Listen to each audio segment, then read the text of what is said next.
be closed at least through Friday, just the fourth shutdown in the park's history. The airlines are offering waivers so you can make changes to reservations or cancel them for a refund without paying a fee.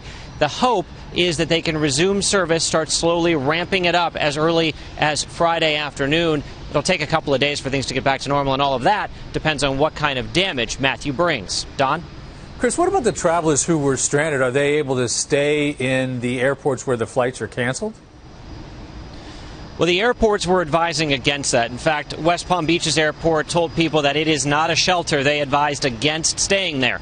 Many of the airports are technically staying open, but you may not see very much as the way of resources or personnel there. So people were encouraged to take shelter in their hotel rooms or wherever they were staying. The airlines canceled these flights well in advance, so there were very few surprise cancellations today. The airports were pretty clear that flights were stopping at a set time, so people knew in advance, and that's a conscious effort by the airlines in part to give people time to make arrangements, and also it allows them to move their planes out of position ahead of time so they don't risk having airplanes stuck behind. In fact, American Airlines was telling us at their Miami hub they only left 3 or 4 airplanes behind, and those were in a hangar having maintenance done, so they couldn't be flown out. They're being secured in place so that they aren't damaged in the storm. But if you go to some of these airports right now, you're not going to see any airplanes. Yeah, it was amazing how early some of these flights were canceled for that reason.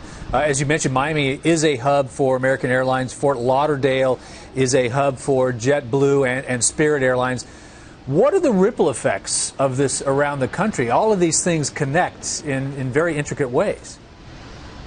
Well, because you have some stability here by knowing you're going to cancel early, you're able to try to rebook and reroute people to try to limit the ripple effect there. But certainly flights to, say, Latin America, which is where a lot of those out of Miami go, if you're going international, those are going to be impacted.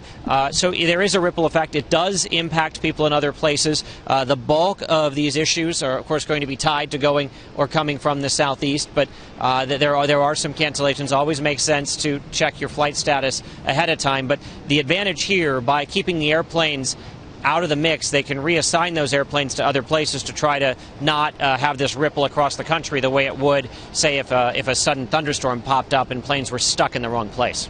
All right, Kris Van Cleave, thank you so much.